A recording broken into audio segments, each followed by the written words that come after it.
Y a-t-il un bon moment pour vendre ou acheter son bien immobilier? Vaste question, je vais tenter d'y répondre. Je vais répondre par cette interrogation, cette problématique, par une question. Est-ce qu'il y a un bon moment pour aller manger? C'est-à-dire, est-ce qu'il y a un moment dans la journée où il faut absolument manger et un moment où il faut surtout pas manger? Bah je pense pas. Si vous n'avez pas mangé depuis 48 heures et qu'il est 2 heures du matin, bah, je pense que c'est le moment d'aller manger si vous avez faim. A contrario, si vous avez mangé à 11h30, bah, c'est peut-être pas l'heure d'aller manger à midi ou midi et demi. Ce que je veux dire par là, c'est qu'il n'y a pas de bon et de mauvais moments. On dépend toutes et tous, bien évidemment, de la crise ou pas crise, des taux. Après, il y a des moments dans notre vie où on doit faire des choix, où on doit se lancer ou pas se lancer. Un exemple concret, un jeune couple avec des salaires, on va dire, confortables, n'ont pas encore constitué de patrimoine immobilier. Je pense que c'est le bon moment à l'heure actuelle pour qu'ils puissent se constituer ce patrimoine, donc qu'ils achètent une maison par exemple ou un appartement. Alors, peu importe que les taux fassent 5, 3,5, je pense que de toute façon ça ne changera rien à leur projet. Alors bien évidemment, leur capacité d'emprunt, elle va être impactée par ces taux, mais ça va être le bon moment dans leur vie.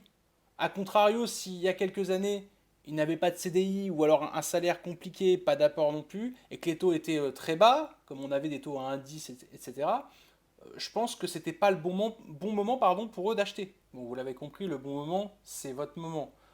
Je vous donne un exemple. La guerre en Ukraine.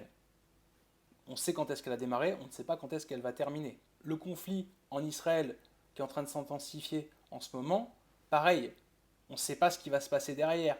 Donc peut-être que maintenant c'est le bon moment pour acheter, parce que si ça se trouve dans 2 ou 3 ans, on dira oh bah c'était bien des taux à 4,8, etc.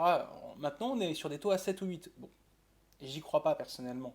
Mais on ne sait pas. On est dans un milieu quand même, et dans un monde surtout très instable, où géopolitiquement il peut se passer plein de choses. Donc votre vie, vous ne pouvez pas la faire en fonction de ce qui se passe à la radio, à la télé, ce qui se passe dans le monde. À un moment donné, on a des projets. Le bon moment, c'est le moment où vous allez avoir besoin de vous constituer ce patrimoine ou ce projet, ou vendre parce que vous êtes dans une situation où vous avez besoin de vendre pour récupérer du cash ou faire un autre projet. La vie ne va pas s'arrêter de toute façon quoi qu'il arrive. Je ne crois pas au moment providentiel. Je ne pense pas par exemple qu'il faut absolument mettre en vente tel mois son bien, des transactions toute l'année.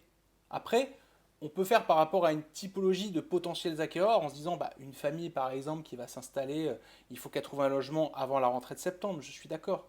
Mais les projets, il y en a toute l'année et il y en a tout le long d'une vie. C'est pas le contexte géopolitique, économique qui doit conditionner vos projets. Bien évidemment, encore une fois, il y a des garde-fous qui sont les banques. Alors garde-fous, on peut appeler ça même autrement, parce que des fois ils sont un peu durs, je trouve. Ça, c'est mon avis personnel. Mais vos projets, il faut les faire quand vous pouvez. Vous ne savez pas ce qui va se passer demain, moi non plus. Je ne sais pas ce qui va se passer demain, mais je sais ce qui s'est passé hier. Et je pense qu'il faut en tirer des enseignements. Un petit point également sur les prix dans l'immobilier. Je pense que de toute façon, en termes de taux, nous arrivons sur un plateau. Donc, c'est-à-dire qu'on va monter un peu plus de 5 peut-être, mais on ne va pas monter à 6. Je parle en pourcentage bien sûr. Donc, ça va être assez stabilisé. Donc, de toute façon, les prix trop élevés, donc des vendeurs qui mettent en vente leurs biens trop cher, ils vont être forcés à un moment donné de les baisser. Ils ne vont pas pouvoir éternellement laisser des biens trop chers. Il va y avoir une mise en conformité, si j'ose dire, du marché. Donc de toute façon, les biens trop chers ne partiront pas, c'est une certitude. Donc on va se retrouver avec une baisse de prix, ça c'est inévitable. Ça par contre, je peux faire ma Madame Irma. Et si vous croisez une personne, vous savez comme on en rencontre pas mal, qui vous dit oh non, non, non, surtout pas, hein. Il faut pas acheter, il faut pas vendre, là il faut rien faire, hein. Cette même personne, elle a peut-être acheté il y a 2 ou 3 ans, 4 ans, un an, je ne sais pas, à des taux très faibles. Elle a peut-être acheté un bien qui était très cher en fait, avec des taux faibles certes, mais une valeur, j'ai envie de dire, surcotée. Cette personne, effectivement, si elle veut vendre dans 2 ans, ou même là maintenant, elle risque d'avoir des surprises.